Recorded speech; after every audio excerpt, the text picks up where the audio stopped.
Bonjour, je ne sais pas si vous êtes déjà à votre 3e film et votre 4e table ronde. Dans ces cas-là, vous avez de l'avance sur nous.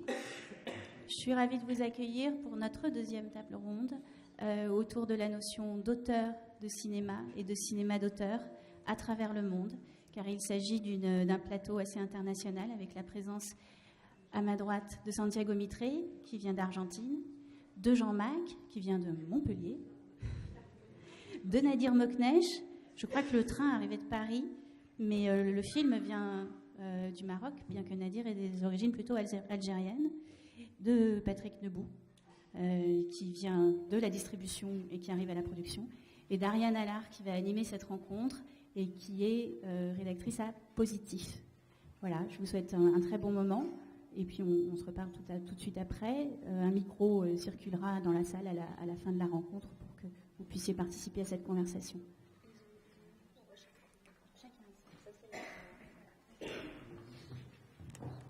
Bien, alors, bonjour à tous. Peut-être en préambule, je vais essayer de rappeler un petit peu que la notion et le statut d'auteur au cinéma n'ont jamais été très simples, et cela dès les origines du cinéma. C'est un petit rappel historique, très panoramique, on va dire. Je pense que les deux questions essentielles qui se posent en général dans le cinéma et le cinéma d'auteur en particulier, c'est qui est l'auteur d'un film ? Est-ce que c'est celui qui l'écrit ? Est-ce que c'est celui qui le réalise ? Donc voilà, ça c'est le genre de questions qui ont agité très longtemps à la fois les théoriciens du cinéma, mais je pense aussi les artistes, et singulièrement en France, où tradition littéraire oblige, le cinéma et le 7e art ont longtemps été placés sous la tutelle, je dirais, du théâtre ou de la littérature. Voilà. C'est seulement à la fin des années 40 et peut-être au début des années 50 que les repères ont commencé un petit peu à bouger, et notamment lorsqu'est apparue la notion de caméra stylo, qui a été donc créé par le réalisateur Alexandre Astruc. Et voilà, donc c'est à partir de ce moment-là, je pense, que le cinéma a été considéré comme un langage à part entière, et que donc on a permis au cinéaste d'imprimer sa propre vision et son style, un peu comme on laisse à l'écrivain le loisir d'imprimer sa vision avec ses romans. Voilà, si je me parlais de tout ça, bien sûr, c'est parce qu'à travers la caméra stylo, bien sûr, il y a eu la nouvelle vague, et à travers la nouvelle vague s'est installée durablement la notion de cinéma d'auteur en France, mais pas seulement, à l'étranger également. Et je pense que c'est encore elle aujourd'hui qui prévaut, peu ou prou.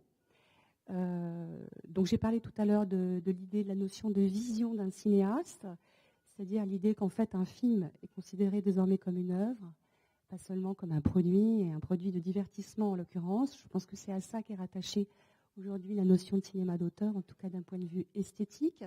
Mais il y a aussi le cinéma d'auteur comme mode de production, et un mode de production très singulier. En l'occurrence, c'est a priori un film indépendant qui est produit hors du système des studios et hors des œuvres de commande, et voire hors des institutions. On en parlera avec certains d'entre vous. En tout cas, c'est autant de direction, de définition et surtout de pratiques sur lesquelles nous allons revenir au cours de cette table ronde. Et d'autant mieux que nous disposons de 3 cinéastes qui sont à la fois auteurs, réalisateurs et même voire producteurs, et donc également d'un producteur et d'un distributeur français qui a défendu depuis toujours les plus grands auteurs contemporains. Donc voilà, Santiago Mitre, qui est donc un jeune réalisateur argentin, qui a d'abord été connu comme co-scénariste d'un des chefs de file de la nouvelle vague argentine, qui est Pablo Trapero, que peut-être certains d'entre vous connaissent. Il est venu présenter à Arles son premier long métrage qui s'appelle El Estudiante. Ensuite, donc, nous avons Jean-Mac, qui lui est donc un réalisateur, mais également un auteur, un producteur, un monteur, et que sais-je encore. Enfin, à travers ça, je pense que vous avez compris qu'il y a quand même, si ce n'est un cinéma d'auteur qui se dessine, voire peut-être même un cinéma un peu de contrebande, je dirais, qui est à la fois high-tech et en même temps fait maison. Je pense qu'on peut dire ça de cette façon-là. Oui, ce qui a été dit parfois. Ensuite, nous avons Nadir Moknesh. Nadir Moknesh est franco-algérien. Il est venu présenter à Arles son 4e long métrage qui s'appelle Goodbye Morocco. Le titre est en anglais, on en parlera, mais ce n'est pas nécessairement un film qui est parlé en anglais, je vous rassure. C'est en tout cas un film contemporain sur le Maroc d'aujourd'hui. Voilà. Et ensuite, nous avons donc Patrick Nebou, qui est distributeur, qui a longtemps accompagné l'aventure de Backfilm. Alors Backfilm, juste pour mémoire, ça a été à peu près 6 ou 7 palmes d'or, je crois. 7 palmes d'or en 20 ans. Hein, voilà. Donc je parle de la Palme d'Or parce que quand même je pense que le Festival de Cannes est, en tout cas d'une certaine façon, emblématique de ce qu'on appelle le cinéma d'auteur. Voilà. Avec Locarno, avec d'autres. Ouais. Et Venise. Ouais, tout à fait. Donc voilà. Oui, bien sûr. Après, à Buenos Aires aussi, il y a un festival du cinéma indépendant. De toute façon, ça foisonne de festivals. On parlera de ça également. Mais je vais d'abord peut-être commencer par une question très simple, puisque le sujet est aussi vaste, à mon avis, que complexe, parce que cinéma d'auteur, auteur de cinéma, voilà, c'est quand même très très large. Juste demander à chacun d'entre vous votre définition du cinéma d'auteur, en tout cas du cinéma d'auteur idéal. Je dirais, on va peut-être commencer par vous, Nadir, puisque vous êtes entre deux ponts, et que donc vous avez peut-être un double regard, et peut-être même une double définition, pourquoi pas. Alors, une définition, je ne sais pas, mais je peux parler peut-être de mon expérience, c'est-à-dire l'arrivée, comment j'ai commencé par écrire. Votre parcours, et en fait, à travers votre parcours, comment vous définissez le cinéma? Alors je suis quand même de tradition française, c'est-à-dire que donc forcément il y a un héritage français, cinéma d'auteur, la nouvelle vague, tout ça fait partie de l'univers algérien, du cinéma algérien lorsqu'il a commencé. Et donc forcément, on pense au cinéma d'auteur. Et peut-être on pense aussi déjà à s'exprimer, comme vous avez dit tout à l'heure, c'est-à-dire à parler peut-être d'une société ou à parler de personnages. Donc on va dire presque, pas logiquement, mais presque naturellement, vous allez vers un cinéma d'auteur, vous allez vers l'écriture, vous pensez pas donc à l'adaptation. Et vous pensez, cinéma d'auteur, c'est-à-dire écrire un scénario, puis après le réaliser. Est-ce que c'est une définition que vous partagez? Cinéma d'auteur, c'est écrire et ensuite réaliser. Je synthétise, bien sûr. Je sais pas, oui, pardon. Oui, au niveau cinéma d'auteur, moi j'aurais tendance à dire que c'est un peu, c'est pour moi, mais après c'est juste particulier, ça se rapproche du cinéma indépendant. Vous voyez, cinéma d'auteur, cinéma indépendant, c'est-à-dire que c'est pas obligatoirement le sujet du film, voire le genre du film. C'est surtout la manière dont on arrive à produire le film, à faire en sorte qu'il existe. Parce qu'on peut être indépendant tout en faisant des thrillers ou tout en faisant des films plus, plus personnels. Ou vous voyez, c'est plus ça en fait que je considérais comme étant cinéma d'auteur. Actuellement, je veux dire, de nos jours. Et vous, Patrick? Oui, Santiago, peut-être le troisième cinéaste ensuite. Bueno, perdón, yo no hablo en francés, así que... Veuillez m'excuser, mais je ne parle que français. Me parece que sí, el cine está esencialmente basado en una figura que es el director, y eso creo que ya lo entendimos hace mucho tiempo, y creo que todo lo que está alrededor de eso somos un poco accesorios, ¿no? Lo digo yo que tengo una formación como guionista. Oui, moi il me semble que en effet le cinéma est surtout basé sur la figure du réalisateur, ce qui me semble essentiel, et en tant que scénariste. No, digo que sí, que tengo una formación como guionista y que trabajé muchos años como escritor para otros directores, pero siempre entendí eso, ¿no? Voilà, c'est toujours le sens que j'ai donné, c'est qu'en tant que réalisateur et écrivain et scénariste, c'est le sens pour moi du cinéma d'auteur, d'écrire et de pouvoir réaliser. Y siempre entendí que el rol del guionista era un poco funcional a las ideas de un director, ¿no? Y que uno tenía que estar como... Et que le rôle du scénariste va dépendre des idées du réalisateur. Sí. De todos modos, bueno, hay algo del hacer cine, ¿no? Que se construye en todas las instancias, ¿no? Desde cuando uno empieza a desarrollar un guión, cuando uno elige un modo en el que lo va a producir, cuando uno lo filma. La démarche de faire du cinéma se construit à chaque étape, donc quand on va penser, écrire et réaliser le film, le tourner. Y cuando uno lo edita, ¿no? Y incluso cómo lo estrena también. Et lorsqu'on met en scène, on tourne, et même au moment de la sortie des films. Así que, no me parece que necesariamente un director tenga que hacer él solo todo, pero sí tiene que tener como una concepción y una idea autoral o propia con respecto a cómo va a desarrollar cada una de las etapas. Il ne me semble pas indispensable qu'un réalisateur doive tout faire, mais il est essentiel en tout cas qu'il ait une vision globale et une démarche dans ce sens d'auteur. Oui.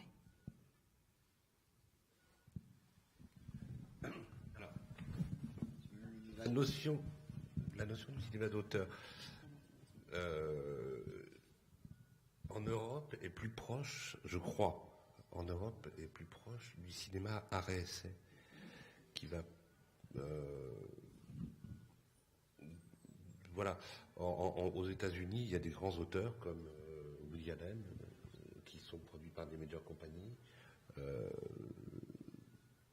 Est-ce que Steven Spielberg peut être considéré comme un auteur? On peut se poser la question. Est-ce que tout à l'heure on parlait de Django, est-ce que Tarantino est un auteur? Bon. Par contre, ces trois personnes dont je viens de parler, pour parler du cinéma américain et de la situation américaine, ce sont des gens qui, quoi qu'il arrive, s'adresseront à des auteurs pour travailler avec eux. Ils ne seront pas seuls. La notion, je dirais, de cinéma d'auteur en France, et en Europe, en France plus particulièrement, et en Europe en général, mais la France a cet avantage énorme pour le cinéma. C'est notre système de fonctionnement, c'est le CNC qui offre une possibilité extraordinaire. Et pas, c'est pas un financement d'État, comme on l'a dit certainement. Enfin, il y a eu quelques débats là, ces derniers temps. On va rester sur ce sujet-là. Mais donc le CNC offre la possibilité à des auteurs de s'exprimer, enfin pas que le CNC, j'entends le système français de financement du cinéma. Moi, je pense que on va assimiler le cinéma d'auteur en France au cinéma art et essai et au cinéma où l'auteur du scénario va principalement vouloir réaliser ce film. Ce sera plus un auteur-réalisateur qu'un simple auteur. Un réalisateur comme André Téchiné ne travaillera jamais seul, par exemple. Il sera toujours un co-auteur avec lui. Je ne sais pas si Nadia, tu as déjà travaillé avec des auteurs, des co-auteurs, mais j'ai essayé. Voilà. Bon, mais les autres. Alors après, il y a plusieurs notions. Il y a plusieurs épopées du cinéma en France, et c'est ça qui est tout à fait. C'est rapidement. Voilà. Mais il ne faut pas oublier une chose très importante par rapport aux années 60 et la nouvelle vague, c'est pas. Il y a beaucoup de débats là-dessus, et surtout l'émergence d'un certain nombre de grands auteurs. On va pas citer de grands auteurs, mais c'est pas une révolution de metteurs en scène, la nouvelle vague. C'est vraiment une révolution de chefs opérateurs. C'est des gens qui ont permis à des metteurs en scène de sortir du studio. Aussi. Voilà. C'est important de le signaler. C'est comme les peintres, quand on a inventé le tube, ils sortaient de leur atelier et ils allaient peindre. C'est les impressionnistes, entre autres. Et la nouvelle vague a donné l'occasion aux metteurs en scène de sortir des studios. Et ça, c'était formidable. On a fait des films tout à fait remarquables. Bon, fermons la parenthèse. Pour clore là-dessus, c'est voilà, moi, mon point de vue sur les auteurs-réalisateurs en Europe.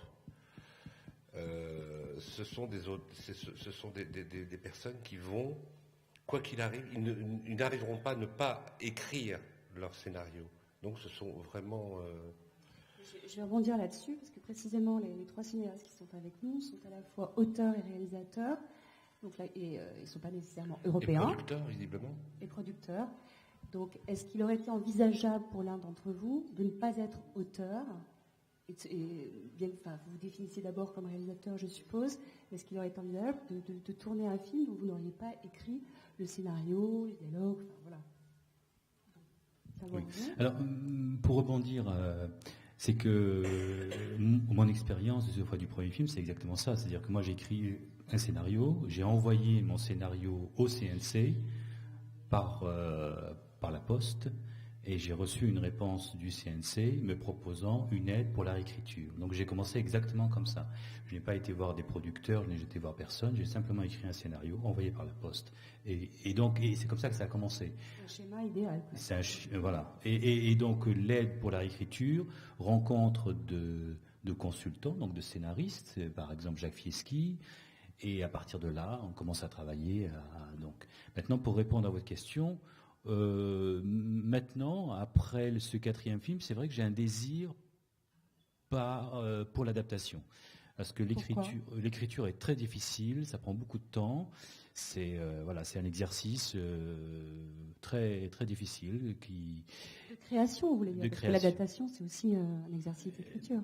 Alors, je pense que quand on a écrit plusieurs scénarios, quand on s'est confronté à l'écriture, puis à la réalisation, avec le temps, on peut se dire, tiens, je vais essayer un peu l'adaptation et de voir ce que je peux faire avec l'adaptation. Ça peut être une adaptation libre, ça peut être... Mais je trouve ça assez intéressant aussi de se confronter, parce que c'est autre chose, c'est quelqu'un d'autre qui vous propose une autre histoire. Mais je trouve ça intéressant pour le réalisateur et peut-être pour aussi voir quel film on peut faire avec un scénario... Le matériau d'un autre. Ou le roman d'un autre. Alors, moi, de mon côté, je pense un peu différemment de mon collègue, mais en fait, à la base, je me considérais comme scénariste. Après, je me suis dit, une fois que vous écrivez l'histoire, c'est vrai que c'est parfois compliqué de la lâcher, donc vous avez envie de l'amener jusqu'au bout. Et comme au début, quand vous n'êtes pas connu, que vous n'avez pas trop de contacts, si jamais vous envoyez les scénarios comme ça, vous risquez d'attendre longtemps. Du coup, on s'est débrouillé pour récupérer de l'argent pour faire le premier film que j'ai donc co-réalisé avec Nicolas Alberni. Et donc coproduit, Donc c'est pour pallier l'attente en fait, c'est-à-dire pour en fait la dépasser. Oui, voilà, c'est ça. C'est au bout d'un moment, si vous débrouillez bien par le biais, au niveau de la production, vous avez des fonds publics, vous avez des fonds privés, vous avez plusieurs guichets, donc vous pouvez vous débrouiller pour avoir suffisamment pour faire le film. Donc voilà, du coup, on n'a plus envie d'attendre, on a eu envie de le faire. Du coup, c'est vrai qu'en découvrant les 3 casquettes, la production m'a plu. C'est quelque chose qui me plaît. Mais dans ce cas-là, ce qui me plaît, c'est d'aider des réalisateurs ou des auteurs-réalisateurs. C'est-à-dire leur projet me plaît, j'ai envie de me battre pour... Ça veut dire que vous pouvez participer à un film aujourd'hui en n'étant pas forcément auteur ni réalisateur. Ouais, exactement, c'est ça. C'est-à-dire qu'en fait...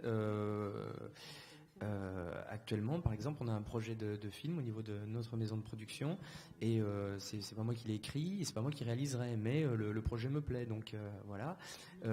Donc lâcher même un de mes scénarios pour un autre réalisateur et produire le film, c'est quelque chose qui me plairait aussi.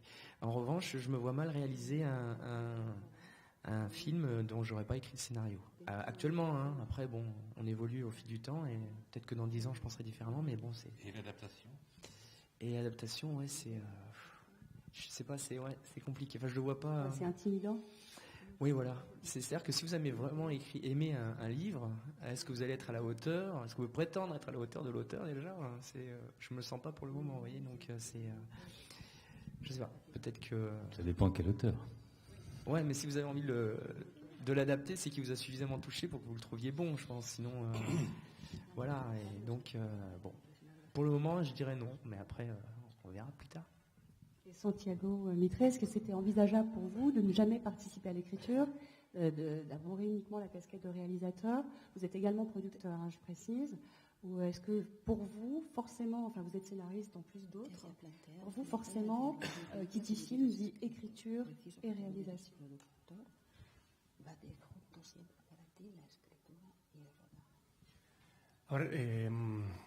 A mí me resulta difícil imaginarme filmando un guión de otra persona, pero no porque crea que la escritura de guión y dirección tengan que ir necesariamente juntos.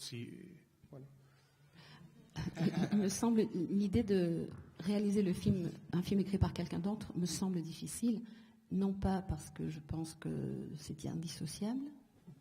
Digamos que tenga que ir juntos como para que una película sea considerada autoral, o no sé ni siquiera cómo llamarlo. Ouais.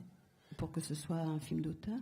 Pero si no por mi formación, digo, yo en un punto me siento más seguro escribiendo y por el sistema que fui el sistema que me sirve a mí, ¿no? Que fui diseñando para hacer esta película y por cómo suelo trabajar, necesito escribir mucho y trabajar mucho sobre papel. Mais c'est de par ma formation, parce que j'ai commencé par écrire et que ma méthode de travail, c'est d'écrire, de beaucoup travailler à l'écriture et de commencer effectivement par le papier. Digo, hay una instancia privada, muy íntima en la escritura que necesitaría hacer para filmar cualquier cosa, así que si alguna vez me llegara un guión, creo que necesitaría reescribirlo completamente, aunque sea copiando oración por oración, como para poder entender lo que tengo que filmar. Pour moi, l'écriture, c'est quelque chose d'extrêmement intime. Et il me semble que si on m'apportait un scénario, je devrais le réécrire pour pouvoir tourner. Sí, es como que hay algo ahí en la escritura que me parece que es una instancia de reflexión muy importante, digo, que después en el rodaje uno no, o por lo menos yo no puedo tener en el rodaje, hay que resolver, digamos, no pensar. Pour moi, l'écriture, c'est un temps extrêmement important, intime et fort. Et je ne pourrais pas le réfléchir au moment du tournage, si ce n'est pas déjà fait. Ahora también es cierto que la materia escrita, digamos, en el cine es nada, es descartable, ¿no? Un guión sirve únicamente si es filmado. Alors, il est vrai qu'un scénario, ça ne sert que si c'est filmé. C'est quelque chose dont on peut se passer, mais non. ¿Qué? Non. No, digo que la materia escrita... Voilà, le matériau écrit... En el cine es descartable, un guión sirve únicamente si es filmado. Voilà. On peut s'en passer, enfin, c'est pas s'en passer, pardon, n'est pas indispensable et un scénario ne sert que s'il est tourné. Digo, sí, a mí lo que me parece interesante pensar es en dónde surge el estilo, ¿no? El guión está escrito en general de un modo muy burocrático, incluso hay como determinadas plantillas y formatos que uno tiene que respetar, digo, hay que escribir en presente, no hay que poner pensamientos, hay un montón de cosas Ce qui me semble burocráticas. important, un scénario, c'est quasiment quelque chose, une écriture très bureaucratique, avec des modalités d'écriture extrêmement précises, et il faut voir le moment où l'inspiration arrive de façon à pouvoir... Sí, es algo que se escribe como para que después los productores puedan presupuestar, hacer un cálculo de tiempo, de dinero y todas esas cosas que son. C'est quelque chose qui est écrit pour que la production puisse ensuite faire des budgets, prévoir des budgets. Entonces, lo interesante es ver cuando aparece el estilo, y el estilo únicamente aparece cuando aparece la cámara, ¿no? Et ce qui me semble important, c'est à quel moment apparaît le style, et pour moi, le style n'apparaît que lorsqu'apparaît la caméra. Alors justement, enfin, je vais rester 5 minutes avec Santiago. Vous êtes, je pense, le seul des 3 cinéastes. Vous dites que vous ne pourriez pas réaliser un film écrit par un autre, mais vous écrivez des scénarios que vous ne réalisez pas. En l'occurrence pour Pablo Trapero, donc ce cinéaste argentin. Est-ce que vous avez le sentiment, puisque vous dites que c'est une matière très intime, que lorsque ce scénario vous quitte et devient le film d'un autre, vous êtes dépossédé de votre matière ou...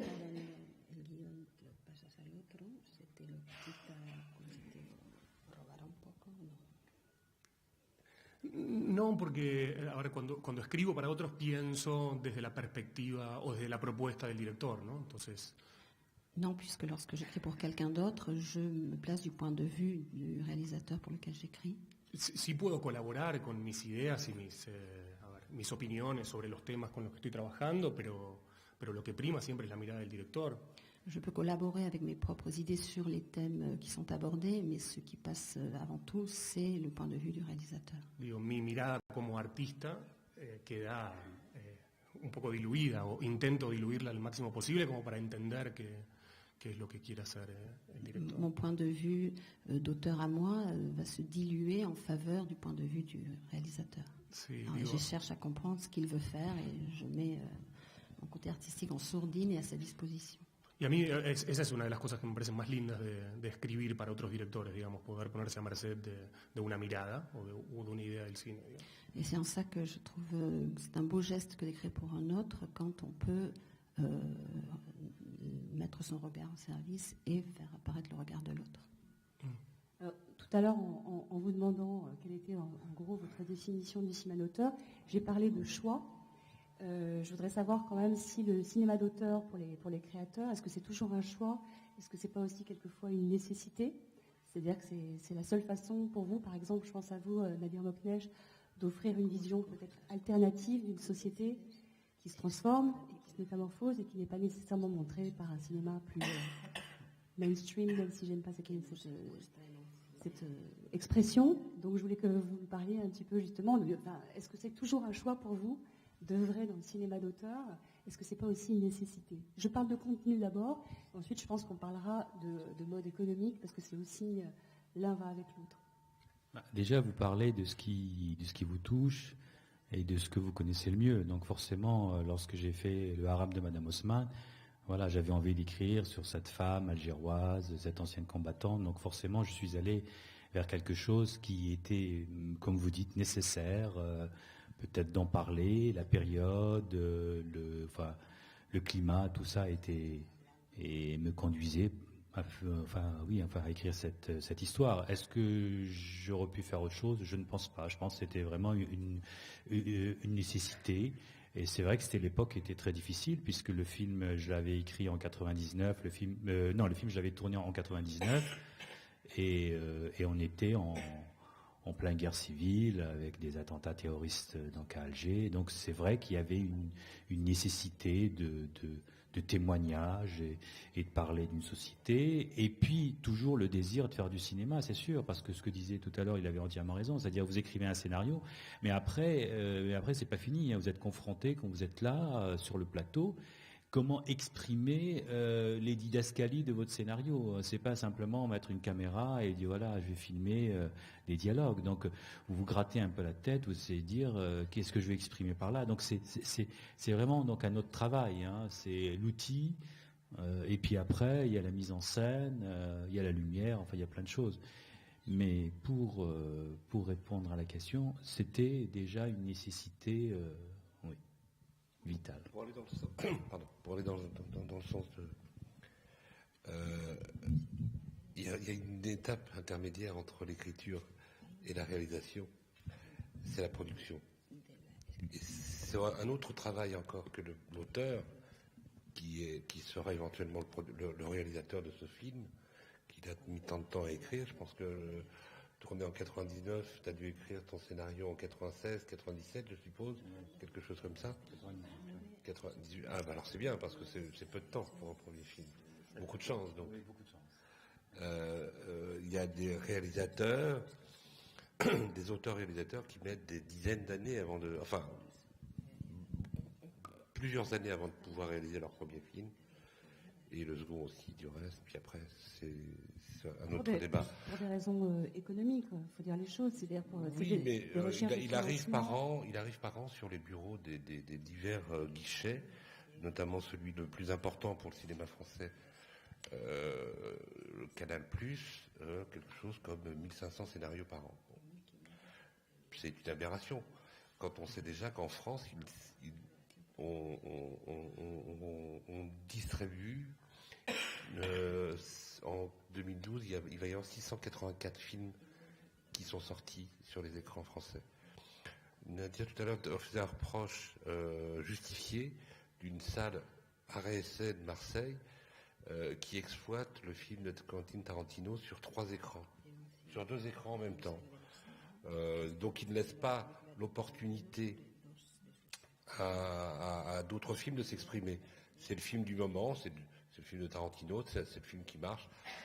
Il va rapporter de l'argent au cinéma français d'une manière autre, mais c'est vrai que c'est très frustrant pour un auteur-réalisateur qui a fait son film, qui sort en même temps, de voir qu'il sera amputé que quelques séances, que son film sera amputé de quelques séances parce que l'exploitant indélicat ou pas d'ailleurs, c'est pas c'est un problème, mais va devoir va donner une préférence à l'argent plutôt qu'à l'exploitation d'un film de manière classique. À la rentabilité. Mais il y a des salles à Paris qui exploitent, certains qui ont exploité sur les 2 premières semaines d'exploitation de Django. Il y a des salles à Paris d'auteurs qui ont exploité Django à la séance de 20h sur 4 salles, sur 4 écrans. Des cinémas estampillés Arrêt-Essai? Oui. Voilà. Je ne citerai pas le nom. Oui, Arrêt-Essai, absolument. Il suffit de voir le programme. Il faut voir les programmes. Mais oui, même pas parfois, c'est pas bon, on n'arrive pas. Oui, parfois, c'est des malades. Mais non, mais plus sérieusement, je crois que le cinéma d'Arrêt-Essai, ce que moi j'avais appelé Arrêt-Essai et qu'on va appeler ici auteur, c'est en France, c'est un peu en danger quand même. Il faut faire très très attention. Il faut que le public continue à aller voir ces films-là. Qu'ils ne se sentent pas bien entendu forcés d'y aller, mais il faut qu'on continue à aller voir ces films-là parce que ce cinéma-là, eu égard à la problématique de l'exploitation française, est en danger. Le cinéma d'auteur en France est en danger, il faut le savoir. Il faut le savoir parce qu'aujourd'hui, tu le disais très bien tout à l'heure, sous forme de reproche, c'est vrai que le lundi matin, il y a un coup près qui tombe, et il y a des films qui sont enlevés de l'affiche parce qu'ils ont réalisé 10 entrées de moins que le film au-dessus. Il faut rappeler qu'il y a une dizaine de films aussi qui sortent en salle en France par semaine. Il y a 12 à 14 films qui sortent par semaine, 684 films en 2012. C'est une aberration. Pourquoi il y a autant de films qui sortent en France ? C'est tout simplement parce qu'il y a les multiplexes qui ont besoin d'alimenter leur salle. Bon, voilà. Et ça, c'est très grave. C'est une question qui n'est pas, dont on ne devait pas parler là et que je me permets de soulever. Je pensais en parler de toute façon. Il me semble que c'est important de la soulever parce que, encore une fois, je répète, le film, ton film ne sera pas exploité dans les multiplexes de province. Il sera certainement exploité au MK2 Bibliothèque, qui est un multiplex, au MK2 Quai-de-Seine, je le souhaite, etc. Mais ce sont des salles parisiennes, je précise à Paris. Parce que, voilà, alors, et ça, c'est un autre problème qui se pose, c'est que le film de Nadir, qui, il y a une dizaine d'années avant l'arrivée des multiplex, aurait été exploité, par exemple, au MK2 Beaubourg, pour parler des salles de Paris. Aujourd'hui, l'UGC Léal est incontournable. Le film de Nadir aurait été, pour parler toujours de Paris, aurait été exploité à l'Escurial, dans le 13e arrondissement. Aujourd'hui, il va être exploité au MK2 Bibliothèque. Et c'est comme ça, et on n'en discute même pas. Et alors là, c'est un autre système qui est en danger, c'est le cinéma, les salles de cinéma à réessai. C'est des problématiques qui ne se posent pas dans une ville comme Arles, mais c'est des problématiques qui se posent à Marseille, pour d'autres raisons, à Nice, etc., etc., dans toutes les grandes villes. Et il faut être extrêmement vigilant. Et cette vigilance-là, c'est le public qui doit l'avoir. C'est-à-dire que c'est le public qui doit continuer. C'est un appel que vous lancez à l'adresse. C'est un appel que vous lancez à l'adresse du public. Oui, c'est une sorte d'appel parce que c'est ce cinéma-là qui est en danger. C'est pas Tarantino continuera à faire des films. Woody Allen, s'il veut, en 3 coups de téléphone, il a décidé de faire un film. Steven Spielberg, que je considère, à tort ou à raison, comme un auteur, n'a pas besoin de passer de coups de téléphone. Il décide de faire un film. Voilà. En France, après, ça marche ou ça marche pas, peu importe. Claude Lelouch décide de faire un film, il décide de faire un film, il fait un film. Le film que vous allez voir demain soir, c'est encore un autre système, c'est une autre complication. On va quand même laisser un peu parler Nadia, puisqu'il a été interpellé. Juste savoir. Non. Il est distribué dans combien de salles, votre film en France? Il n'est pas encore distribué, il sort le 13 février. Oui, mais vous connaissez déjà le nombre de salles, on est le 2 février. Non, mais Mathieu Dulezange est là, ils sont toujours en négociation, pour parler. Donc sur Paris, on a toujours... C'est bien expliqué. Voilà, sur Paris, on les connaît déjà, les salles, vous les avez citées. Et puis après, en province, c'est négocié. Mais évidemment, ça ne va pas dépasser 70 salles, France. Forcément. Comme Tarantino, ça peut être 800, 900, Parce que, oui, mais c'est ça qui est important de montrer les écarts et les alors c'est le bon et le mauvais côté des choses. Le verre à moitié vide, à moitié plein. Tarantino rapporte ce qu'on appelle de la TSA, va rapporter le fonds de soutien qui va permettre à certains films de se faire. Qui va redistribuer, c'est ça. Et lui ne touchera rien. Voilà. Ça ne sera redistribué uniquement qu'aux films français. Enfin, d'initiative française. Et ça, c'est quand même important de le savoir. Maintenant, c'est vrai que c'est un peu excessif. Là, on tombe dans un système un peu excessif, un peu ridicule. 2 salles, 4 salles dans un multiplex parisien, c'est ridicule. Il y a 3 films qui ne sont pas exploités, c'est pas normal. Mais parce que je suis spectateur aussi, c'est-à-dire qu'on n'a pas beaucoup de temps. C'est-à-dire quand les films sortent le mercredi, comment voulez-vous qu'on se précipite? Parce qu'il faut qu'on se précipite, parce qu'on sait très bien que les films vont sortir, vont être sortis de la salle. Donc il faut qu'on se précipite. Oui, ils ont une durée de vie en moyenne, ce qu'on appelle les films d'auteur et les petits films d'auteur. Il y a ça, en plus, il y a chaque fois une hiérarchie. Les petits films d'auteur, c'est une semaine, 2, 3, et parfois il y a un film qui fait exception et qui a une durée de vie assez remarquable.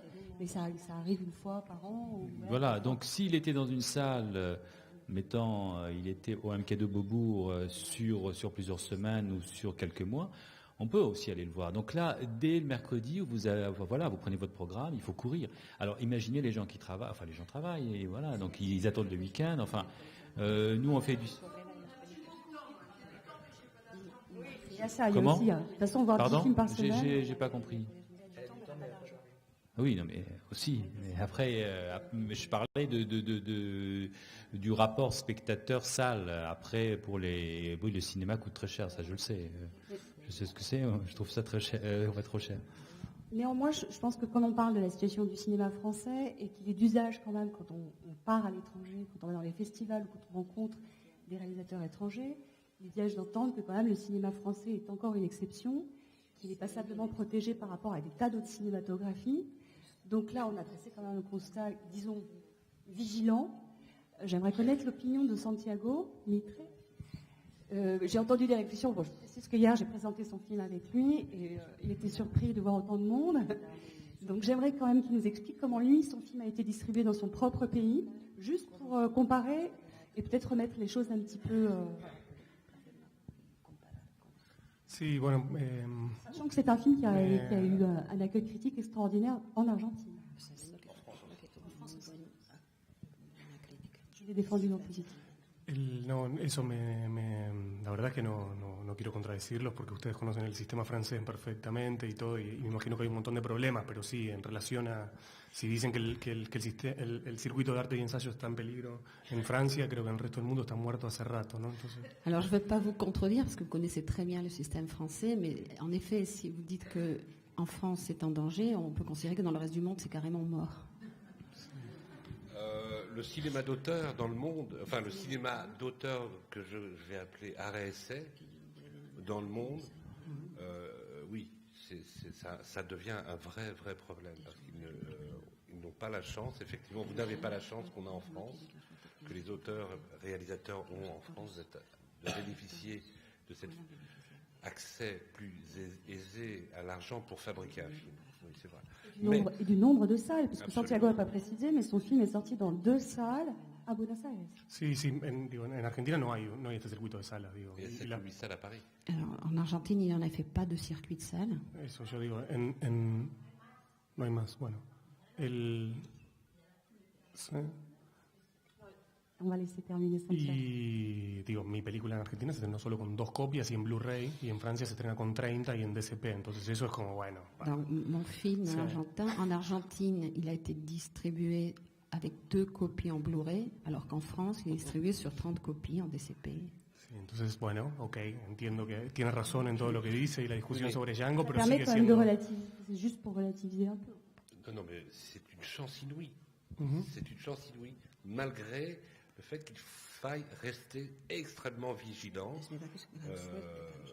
en France, pour parler du système. Completamente de acuerdo, ¿no? Digo, y esas discusiones son como muy digo, ustedes conocen cómo funciona el cine francés, cosa que yo no, estoy acá de paseo casi, de vacaciones. Je suis d'accord et vous connaissez très bien le système français. Moi, je suis... No, por eso digo, pero lo mismo...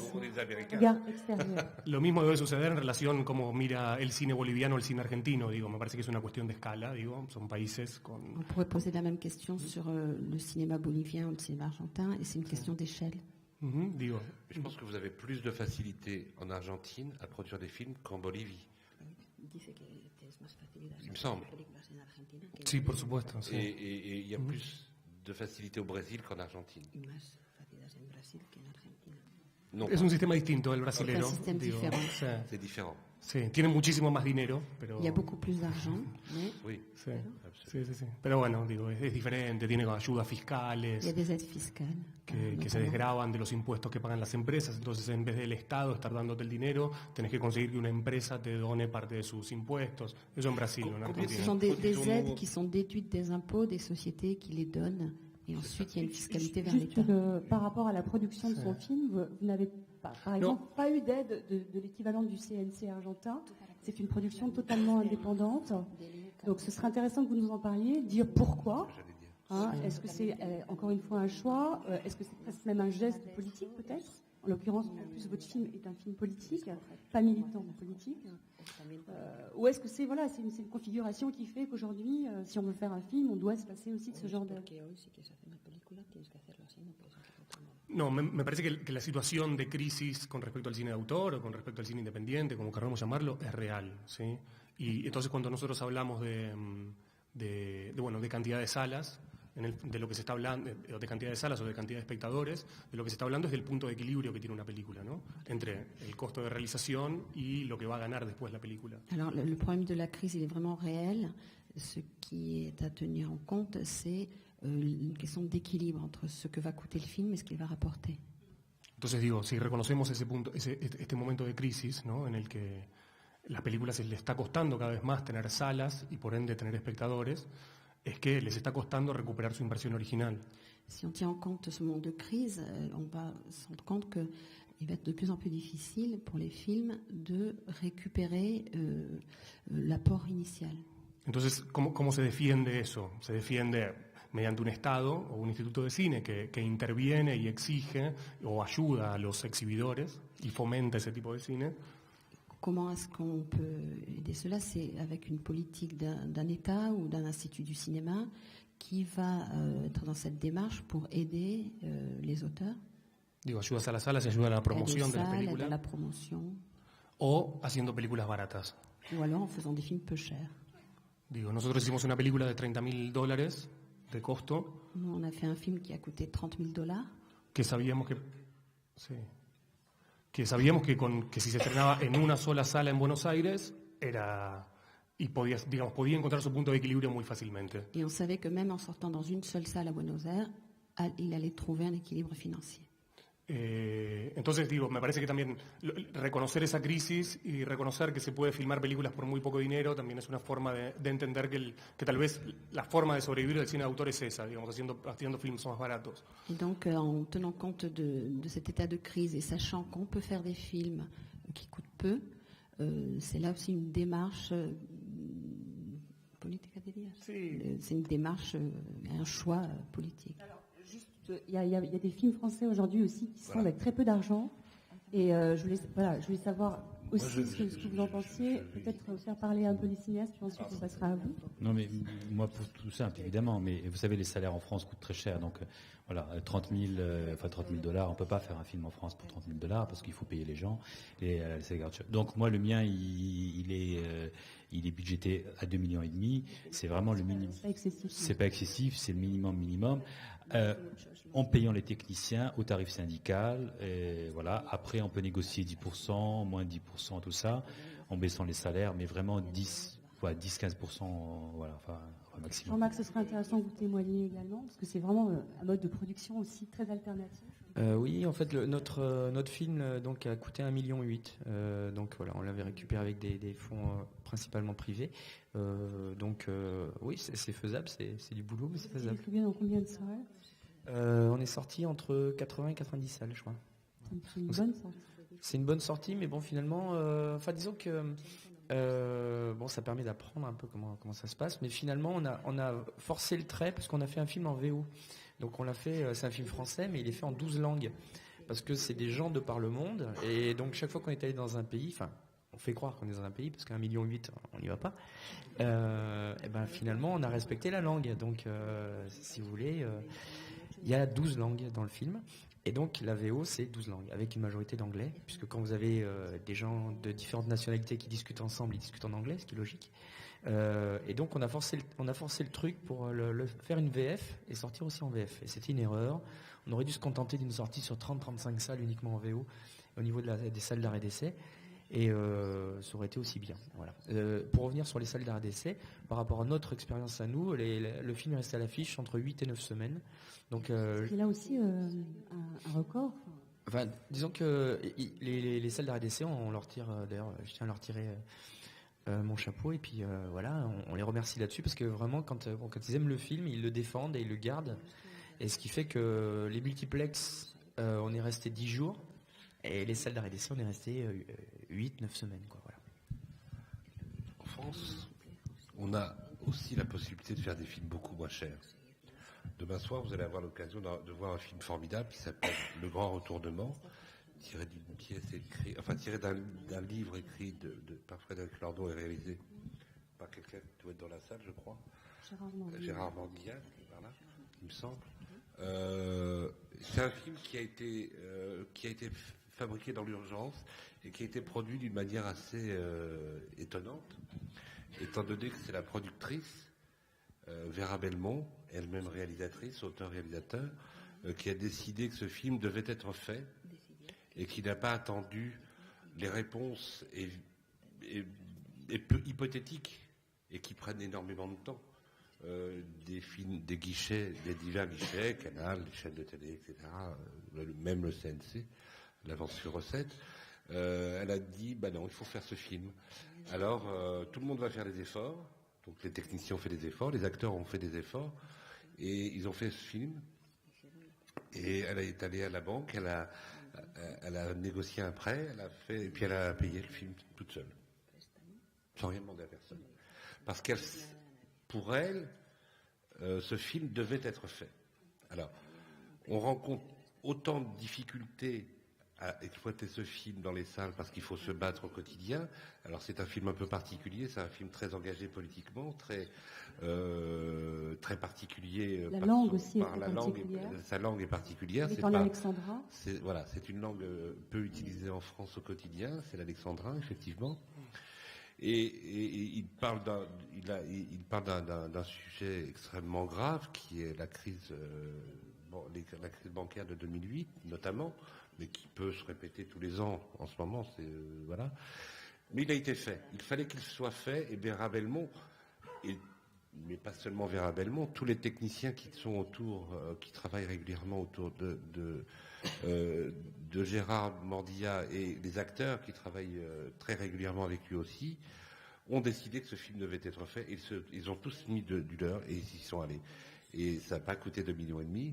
Ça n'a pas coûté 1,5 million, ça a coûté moins cher, mais c'est Vera Belmont seule qui l'a payé. Mais tout simplement, elle n'en tire aucune gloire. Elle-même le dit. Elle dit il fallait le faire. Puis on ne va pas parler de ça. C'est pas ce qui compte, c'est ce qu'on voit à l'écran. C'est pas ce que ça a coûté en l'occurrence. C'est la problématique. Et c'est pour ça que le débat en ce moment de ces acteurs qui sont surpayés, est-ce qu'ils le sont réellement ou pas, peu importe. C'est pas ça le propos. Tout ça. On n'en parle quasiment pas. C'est en tout cas le sujet d'aujourd'hui. Ce qui compte. Et c'est ça qui est très important. Et c'est pour ça que c'est important ce genre de rencontre ici, dans une ville où un éditeur fait les efforts qu'il fait dans le travail d'Actes Sud et de beaucoup d'autres maisons d'édition. C'est qu'on se rapproche de plus en plus. Il y a un rapprochement de plus en plus intéressant entre le monde de l'édition et le monde du cinéma.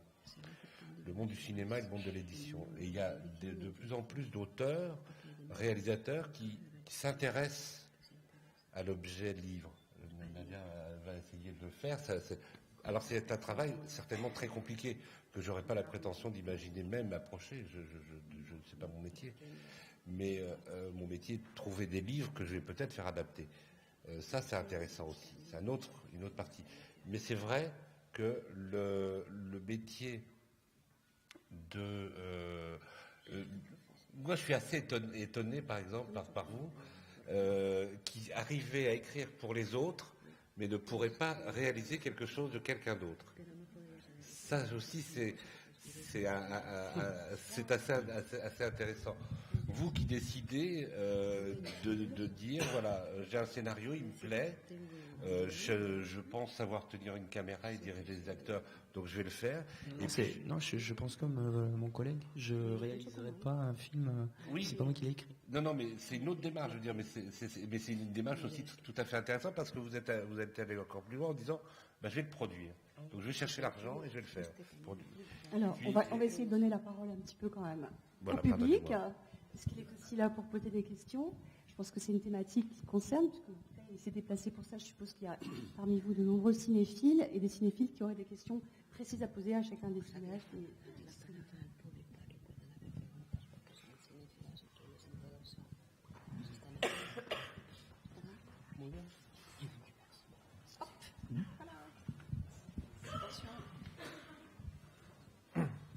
Bonjour. Merci pour cette table ronde. Bon, je vais essayer de ne pas trop rentrer dans l'arbre, quand même direct. Je suis un peu étonné de la table, enfin pour être très franc, pour ça, je suis étonné par la table ronde parce qu'on parle de création, puis de suite on est parti sur des histoires d'argent. Quid du cinéma réellement? Alors je vais vous donner mon avis directement. Enfin, déjà, sur la production du cinéma français, j'ai écouté avec attention, mais je voulais vous poser justement cette question. Vous m'entendez? Pas très bien. Pas très bien. Alors je vais parler plus fort. Je suis un peu choqué qu'on parle justement de cinéma d'auteur, donc de ce qu'est la création aujourd'hui, en l'occurrence en France, mais également à l'étranger, mais prenons le cas de la France, et qu'on soit arrivé de suite sur la cuisine financière française, qui reste un faux problème quoi qu'il en soit.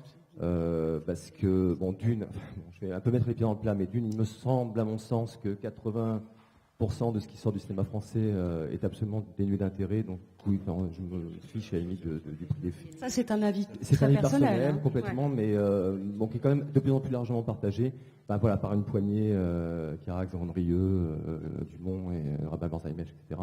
Mais et en plus, au contraire, si justement cette crise est financière et du cinéma permet justement à des cinéastes, pour un exemple, en Italie, Michelangelo Flamartino qui fait Il Dono pour 5 000 €, ok, c'est un exemple à part, mais je vois d'un très bon œil, vu à mon sens, et je pourrais peut-être avoir l'avis, vu la médiocrité de ce qui sort quand même généralement, je vois d'un très bon œil justement, et via aussi les nouvelles technologies, que des choses faites avec très peu de moyens, et on voit vraiment ce qui se passe dans le cinéma alternatif, se fassent vraiment avec peu de moyens, avec une énergie, avec une réinvention du cinéma, parce qu'on ne réinvente vraiment plus rien dans le cinéma français, à mon sens, en grande majorité, et que justement des gens essayent de se dire, je vais faire un système parallèle, je m'expose aux critiques, je vais faire un système parallèle sur la création cinématographique, inventer de nouvelles formes, aller dans le dynamisme, on s'en fout. Bon, bien sûr, il faut payer les gens. Évidemment, je connais toute l'économie du cinéma, tu sais, Ariane, oui. mais voilà, mais c'est peut-être aussi une porte ouverte un peu salutaire, et s'il peut y avoir un peu de ménage qui peut être fait, c'est à mon sens pas plus mal. Mais voilà, c'est juste une réflexion. Par rapport à ce que vous disiez, merci. Par rapport à ce que vous disiez, en fait, c'est par rapport au prix des films. Quand vous dites que, par exemple, un Italien fait un film avec 5 000 €, quelque chose comme ça. En fait, le souci là, je vous reprends en tant que producteur, c'est juste que si jamais vous faites un film sans payer les techniciens au SMIC minimum et sans payer les comédiens au minimum syndical, vous n'avez pas droit à l'agrément. Vous n'êtes pas agréé film français, donc vous n'êtes pas considéré comme un film français. Vous n'avez aucune aide après production. Et vous n'aurez pas la prime Canal+ non plus. Donc, résultat, ça serait très très compliqué de trouver un distributeur. Donc, c'est uniquement pour ça qu'on se plie. Et puis aussi parce qu'il faut bien que les gens vivent. Donc, comme ils travaillent, il faut qu'ils vivent. Il y a ça aussi. Le débat est tombé sur le mode de production, parce que pour un film FX, il faut qu'il soit produit quand même, et pour qu'il, voilà, et une fois qu'il est produit, il faut qu'il soit vu. C'est-à-dire qu'il y a des tas d'étapes. Il n'y a pas que la création, il y a aussi le concret. Le cinéma, c'est aussi du concret. Et en fait, donc on est obligé de faire ça. Puis bon, c'est normal que les gars ils travaillent, ils bossent, ils sont payés, et puis voilà quoi. Mais sinon, si je veux dire, la personne qui a fait le film avec 5000, j'espère pour lui que le film est bien, tout ça, mais il peut pas le faire indéfiniment parce que les gens de son équipe vont le lâcher au bout d'un moment. Ça peut pas durer trop longtemps, quoi, vous voyez. En parlant de ménage, le ménage a été fait en Italie. Dites-moi en Italie, le cinéma italien, s'il n'y a pas eu de ménage. Alors si vous voulez le ménage, vous allez l'avoir. Parce que vous savez, ce qui va se passer, c'est que... Et pauvre Italie, parce que tout le monde connaît le cinéma italien, et il est... Voilà. Bon. Excusez-moi, je voulais poser une question. Est-ce qu'il y a une autre question? Oui. Je m'apprête, excusez-moi. C'est une question qui passe pour le coup sur la question de l'auteur et on revient au début de la conversation. Je m'interrogeais en fait sur le travail de Santiago Mitre en tant qu'il n'a pas été seulement scénariste des films qu'il a coécrits, justement, il les a coécrits. Il était auteur avec d'autres personnes.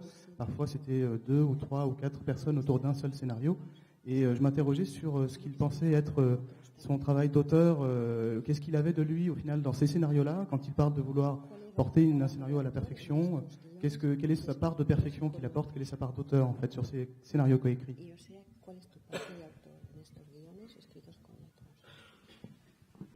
Ninguno. Ayudar a un autor en todo caso. C'était aider un auteur en tous les cas. No, digo, somos un equipo que escribimos juntos, pero como decía antes, siempre trabajando para un director e intentando que la mirada que le dé coherencia y que organice las ideas del film sea la del director. On est dans ce cas-là une équipe qui travaillons avec et pour un réalisateur dans la démarche de faire surgir son regard à lui et pour lui. Sí, digo, también, a ver, no sé, eso es un tema complejo y que no... C'est vrai que c'est une question assez complexe. Digo, cuando escribo para otras personas, trabajamos en equipo y escribimos teniendo en cuenta la mirada del director. Lorsqu'on travaille pour quelqu'un d'autre, on travaille en équipe et en tenant en compte le point de vue du réalisateur pour lequel on travaille. Sí. Ahora también, es cierto, codirigí una película con 3 personas una vez, ¿no? Une fois, j'ai co-réalisé un film avec 3 autres personnes. Digo, ¿y ahí quién es el autor de esa película? Et la question est qui est l'auteur de ce film-là? Éramos 4 autores. C'était 4 auteurs. No sé. Y digo, y la película es una sola, que uno si la mira creo que no se da cuenta. Le film est un et unique et quand on le regarde, on ne se rend pas compte du nombre de personnes qui ont travaillé à l'écriture. Est-ce que par définition, le cinéma, c'est pas une expérience collective, quoi qu'il en soit? ¿No es una experiencia o sí es? Sí, claro, sí. Sí, hay algo digo, yo cuando escribo siempre con alguien, no, cuando escribo incluso para mí también. Necesito la instancia de discusión y de Bien sûr que c'est une expérience collective. Lorsque j'écris, moi j'écris toujours avec quelqu'un d'autre parce que j'ai besoin d'une autre instance et de discuter.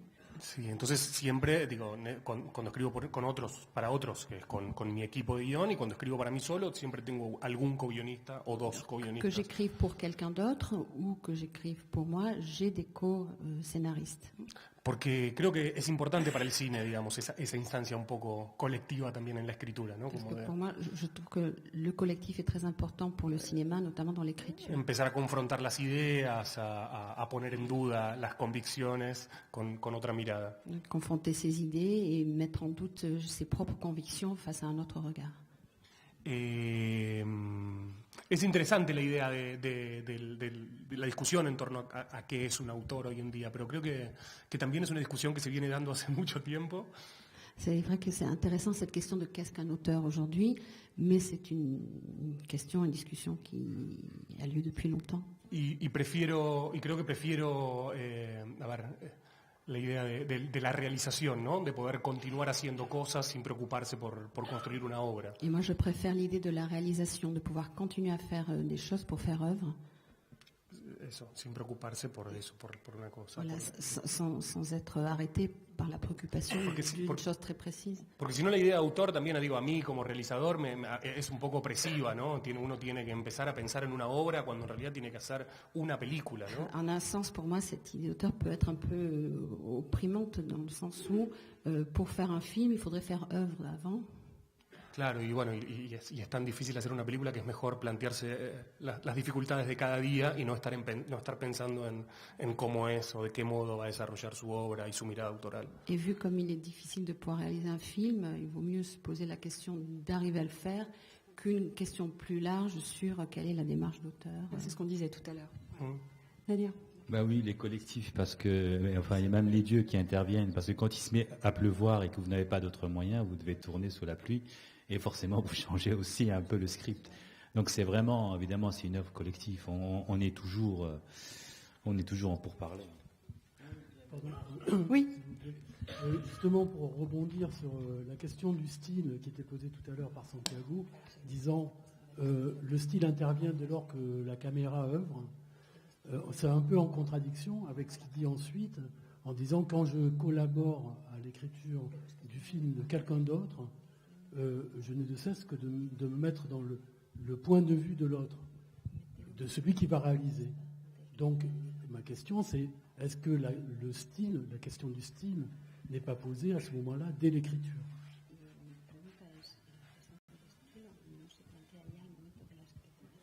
A mí me gusta mucho una frase que decía uno de mis maestros de guión, que es que los guiones están escritos en presente, ¿no? Pero deberían estar escritos en potencial. J'aime beaucoup une phrase d'un de mes professeurs de scénario qui disait que le scénario est écrit au présent, mais devrait être écrit en potentiel. Digo, uno tendría que poner, Juan debería entrar a una casa que debería ser roja y debería tener un techo, pero... On devrait écrire, Jean devrait rentrer dans une maison qui devrait être rouge et qui devrait avoir un toit.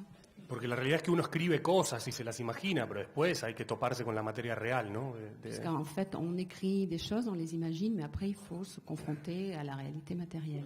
Por ahí esa locación que uno imaginaba no existe y tiene que filmar en otra, tiene que cerrar el plano, tiene que estar adaptándose constantemente a... Par exemple, une ville ou un village que vous imaginiez n'existe pas, donc il va falloir s'adapter à un plan réel. Entonces en el guión uno, bueno, puede imaginar imaginar que va a ser una escena con 500 extras, pero después si hay 5 la tiene que filmar con 5.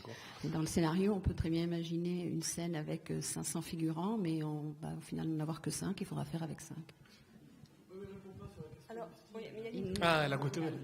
No, sí, tenés razón, digo, uno empieza a construir el estilo en la escritura, digo, porque el estilo no es únicamente la cámara, no hay que entender la cámara como el único elemento de escritura.